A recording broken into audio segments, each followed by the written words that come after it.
Hadirin, 13 tahun saya mencari ilmu itu. Kalau sekarang saya berbicara di sini, bukan karena saya bisa, saya bukan siapa-siapa, saya bukan kiai. Kalau saya dipanggil ustadz, ya itulah karena banyak yang manggil saja. Karena saya pernah berjanji, suatu saat kalau saya bisa menemukan yang saya cari, saya akan wakafkan diri saya untuk menolong orang-orang yang pernah sama seperti saya.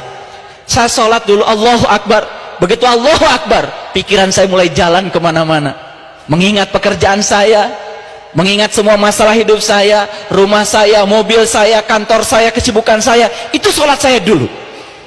Ternyata selama sholat seperti itu, sholat hanya gugur dari kewajiban, tidak merasakan kenikmatan apa-apa dalam sholat.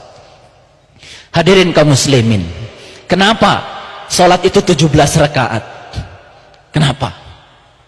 Kenapa 17 rakaat kok sama dengan nomor surat Al-Isra?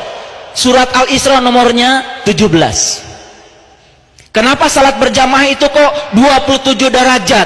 Sama dengan angka 27 Rajab hari ini. Mengapa? Mengapa? Kalau itu belum terjawab, belum tahu hakikatnya, tidak bertemu dengan guru yang mursyid untuk menjawabnya, kita tidak akan pernah sampai untuk menemukan sholat khusyuk. Sedangkan di Quran, saya tunjukkan ayatnya supaya ibu bapak mengerti. Mari kita kaji, walaupun satu ayat, kalau menggetarkan jiwa kita, dan setelah ini kita dapat hidayah, itu namanya hatam.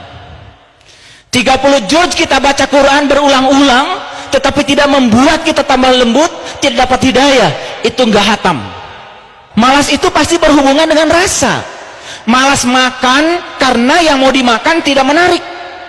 Malas makan karena yang mau dimakan bukan selera kita. Malas makan. Sholat juga bisa malas. Saya dulu terus terang saja, waktu kecil saya sholat karena takut orang tua. Sudah tua saya sholat karena saya takut neraka. Bukan karena saya butuh sholat, bukan karena saya merasakan kenikmatan sholat.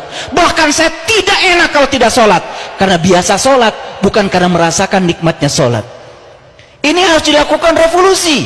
Jangan cuma sekedar ikut peringatan Isra Mi'raj dari tahun ke tahun, itu saja, tidak meningkat kualitas spiritual kita. Baik, kita teruskan. Jadi yang pertama, dia suka sholat tapi sholatnya malas. Itu yang pertama. Yang kedua, kata Allah, yura'unan nas, suka sholat tapi sholatnya ria.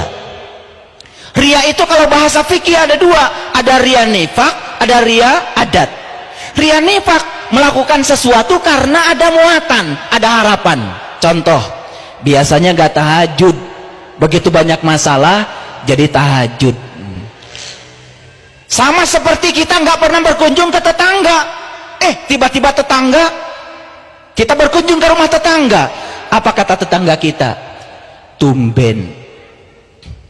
Betul gak? Iya. Biasanya nggak pernah berkunjung ke rumah kita, dia berkunjung sekali ke rumah kita. Kata tetangga kita, tumben, ada apa ya? Biasanya nggak tahajud, ada masalah tahajud. Kata malaikat, tumben. Tahajud yang dilakukan kalau ada masalah, ini tahajud yang musiman, itu bisa terjadi ria. Betul? Yang kedua, ria adat. Apa ria adat? Ria adat itu melaksanakan sesuatu karena terjebak oleh kebiasaan. Biasa sholat, biasa jumatan, biasa saja terus begitu, tapi tidak mendapatkan manfaat apa-apa. Makanya kata orang bijak, kalau kamu melakukan apa yang selalu kamu lakukan, maka kamu akan mendapatkan apa yang selalu kamu dapatkan. Jika kamu melakukan apa yang selalu kamu lakukan, kamu akan mendapatkan seperti apa yang kamu dapatkan. Sholat tidak diperbaharui, nafasnya di mana, pikirannya di mana, gerakannya di mana. Subhanallah, saya ngajarkan sholat pada ribuan orang yang tadinya nafasnya bengek, fungsi paru-parunya naik bisa sampai 60%. Hanya paru-paru saja itu, belum lagi gerakan-gerakan tangan yang luar biasa. Saya punya banyak murid yang sudah belajar sholat khusyuk dengan saya. Sebagian besar bahkan justru dokter-dokter.